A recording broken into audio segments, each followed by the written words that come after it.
Hai Sobat Pintar, balik lagi bersama saya Chris di Duit Pintar. Di seri kali ini kita akan membahas lebih mendalam mengenai robot trading ataupun sering juga disebut dengan algorithmic trading. Di seri mengenai robot ini, saya akan membagi seri ini menjadi beberapa bagian karena kita akan membahasnya secara mendalam, kita akan mengupas tuntasnya agar kita juga tidak salah kaprah dan salah mengerti mengenai robot ini. Dikarenakan belakangan ini banyak sekali robot-robot yang berakhir dengan scam yang membuat banyak sekali orang berantipati kepada robot-robot trading. Padahal tidak semua robot trading sejelek itu, tidak semua robot trading seburuk itu. Ikuti seri ini hingga habis ya.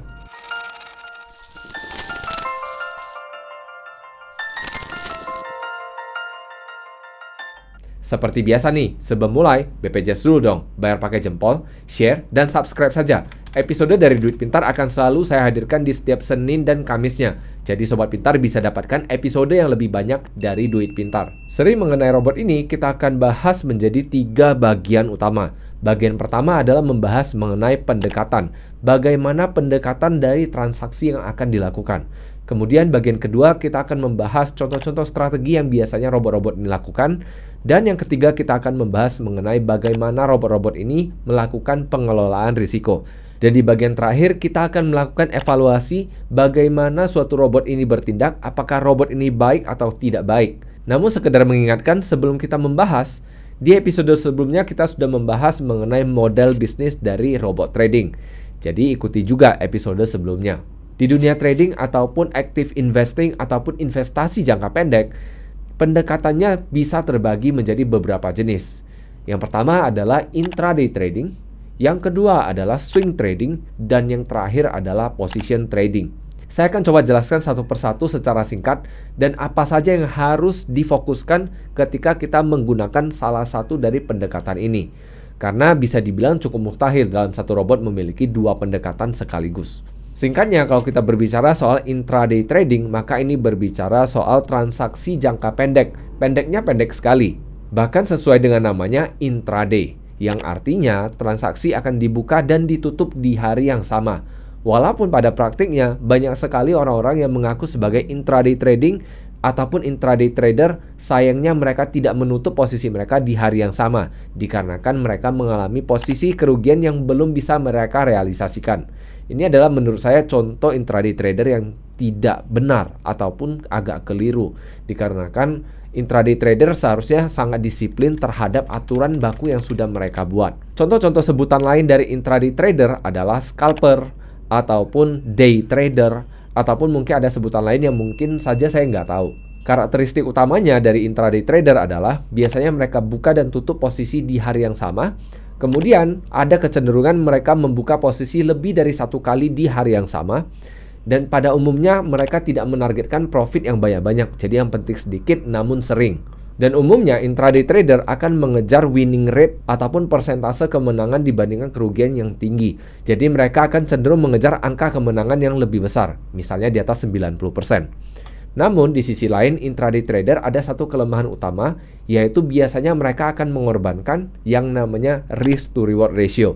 Risk to reward ratio ini adalah satu rasio ataupun satu perbandingan antara besarnya risiko terhadap besarnya potensi keuntungan yang bisa didapatkan.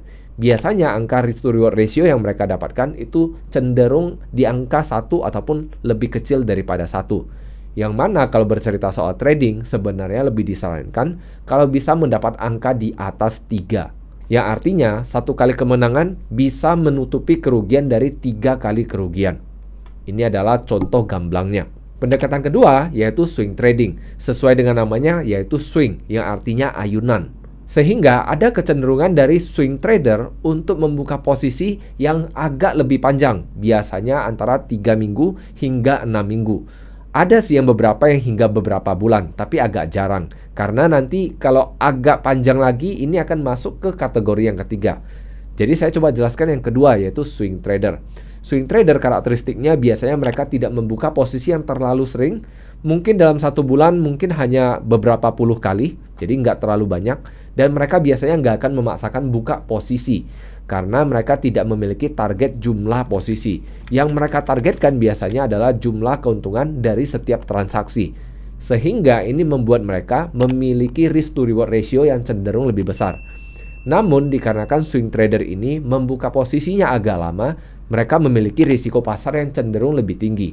Yang artinya di sisi lain, mereka punya winning rate yang sedikit lebih rendah. Biasanya di kisaran 65% hingga 90%. Jadi angkanya ini sedikit lebih rendah dibandingkan dengan intraday trader.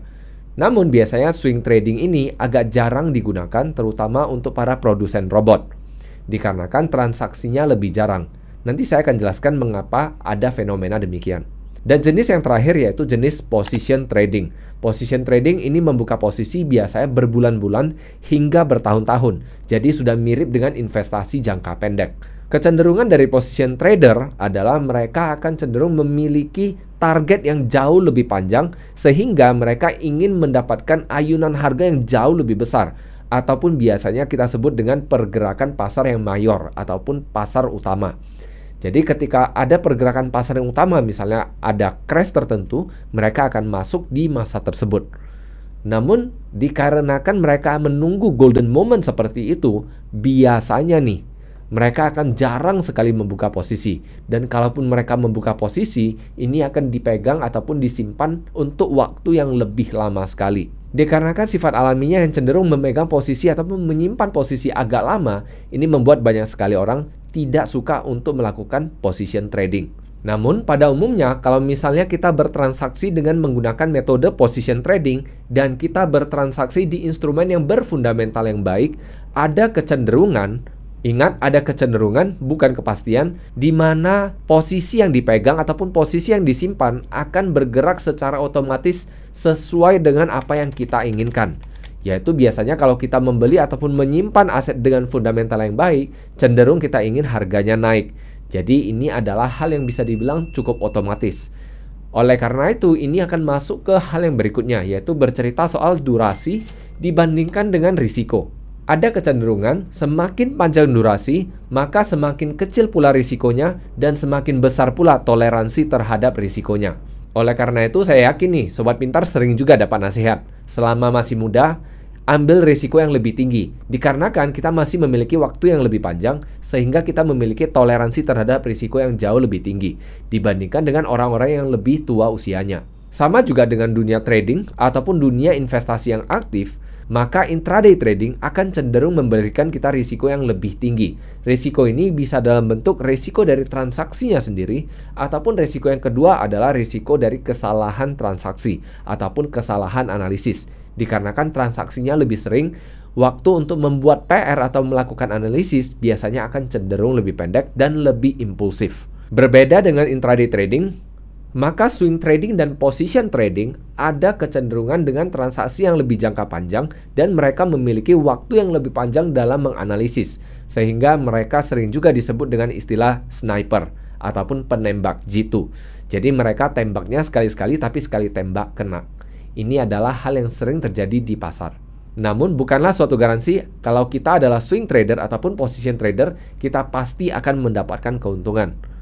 Karena kalau pasti-pasti aja, orang-orang kan gampang, tinggal ubah jadi swing trader ataupun jadi position trader, udah langsung profit. Di sisi lain, intraday trader sering sekali memiliki satu kepercayaan yang menurut saya agak keliru.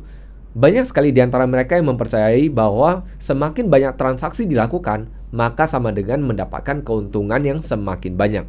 Yang mana faktanya ini menurut saya agak 50-50, kurang dapat dibuktikan. Karena pada kenyataannya semakin banyak transaksi yang dilakukan, risiko akan semakin tinggi. Dikarenakan bisa aja salah transaksi, bisa aja burnout, bisa aja overtrading, dan sebagainya. Sehingga hal ini merefleksikan kepada potensi kerugian yang juga semakin tinggi.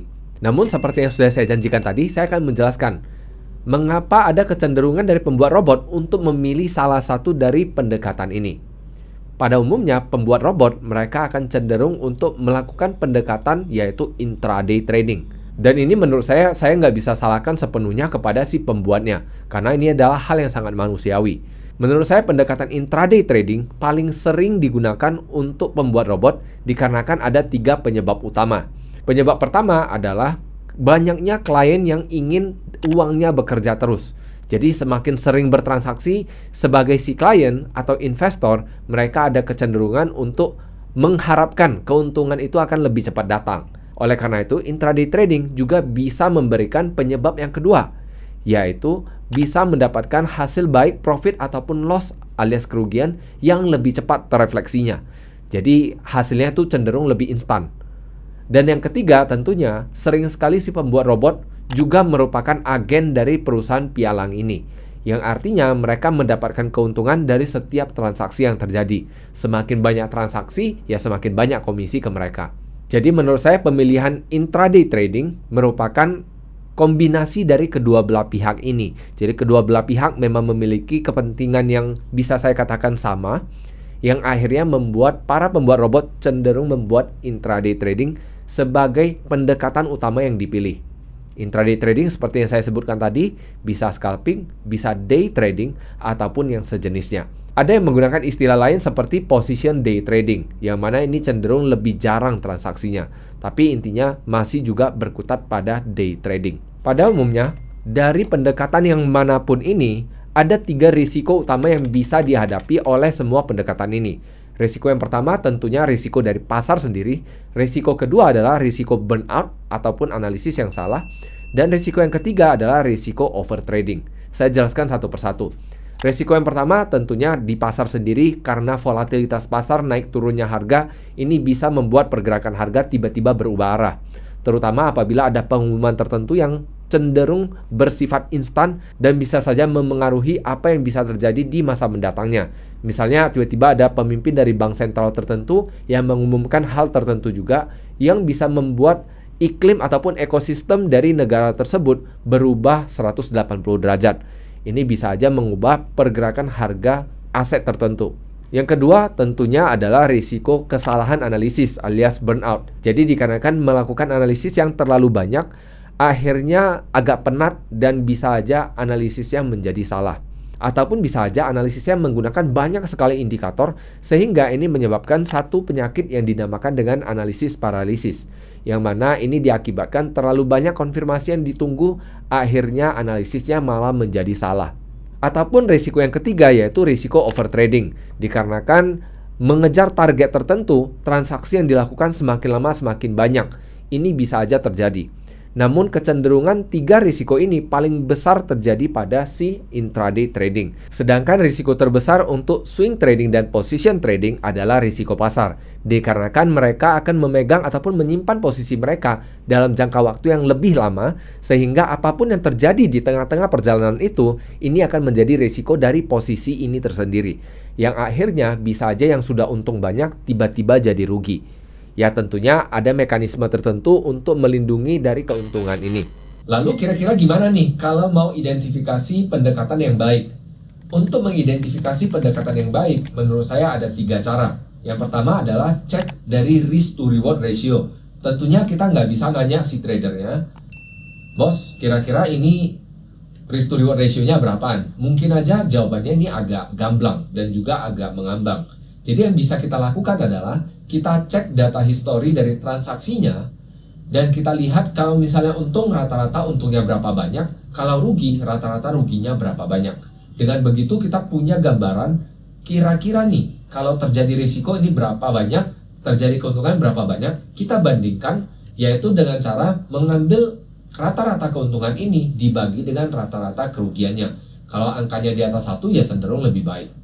Namun kembali lagi, kalau intraday trading biasanya berkisar di antara angka 1 ataupun mungkin 0,8. Yang biasanya memiliki risk to reward ratio yang rendah, maka harus dikompensasi dengan winning rate yang tinggi. Biasanya kita harapkan di atas 90%. Di atas 90% menurut saya ini angka yang sudah cukup bagus.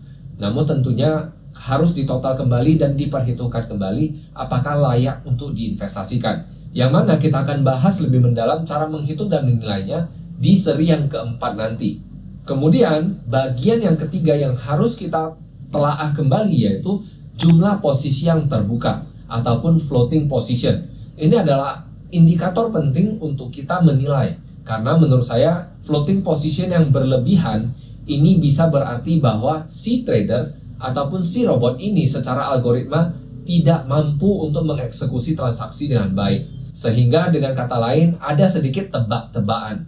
Ya kalau misalnya banyak tebak-tebakannya, ya bisa aja ini robotnya tidak bekerja dengan baik, tidak melakukan analisisnya dengan baik. hanya lebih cenderung dengan tebak-tebakan. Kalau misalnya harganya berbalik, ya dapat keuntungan. Kalau misalnya harganya nggak berbalik, ya akhirnya uangnya hilang ataupun terlikuidasi. Jadi secara singkat saya simpulkan soal pendekatan ini. Kalau bercerita pendekatan, pada umumnya ada 3 pendekatan, yaitu intraday trading, swing trading, dan position trading. Intraday trading buka tutup posisi di hari yang sama, cenderung risk to reward ratio-nya agak kecil, tapi winning rate-nya cenderung lebih besar. Namun ini bukanlah angka yang pasti kepada semua intraday trader. Yang kedua adalah swing trading. Swing trading adalah suatu pendekatan di mana transaksinya sedikit lebih panjang, biasanya 3-6 minggu, ada beberapa yang lebih dari itu juga. Dan biasanya posisi yang dibuka itu cenderung lebih jarang. Namun biasanya mereka memiliki waktu yang lebih banyak untuk menganalisis. Harapannya transaksi yang mereka buka adalah transaksi yang lebih jitu.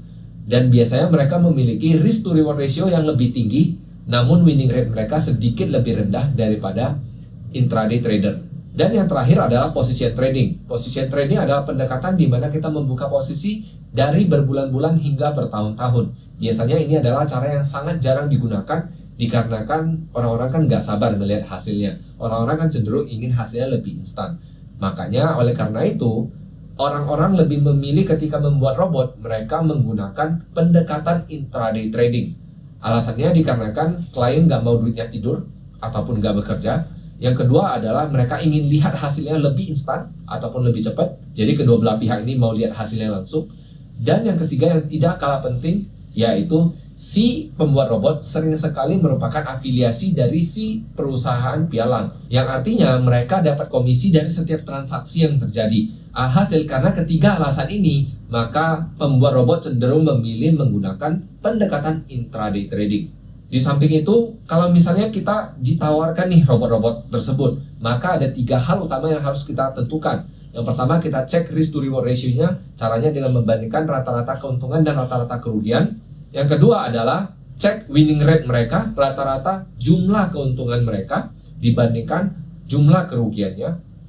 Dan yang terakhir adalah cek posisi yang terbuka yang belum tertutup. Jadi posisi yang masih mengambang, ataupun istilah lainnya adalah floating positions. Di episode berikutnya kita akan membahas mengenai strategi yang sering dilakukan oleh pembuat robot ini, dan juga yang kedua adalah mengenai manajemen alias pengelolaan risiko. Jadi Sobat Pintar ingat like dan subscribe episode hari ini. Itu saja episode saya hari ini. Terima kasih sudah menyimak. See you in the next episode and bye-bye.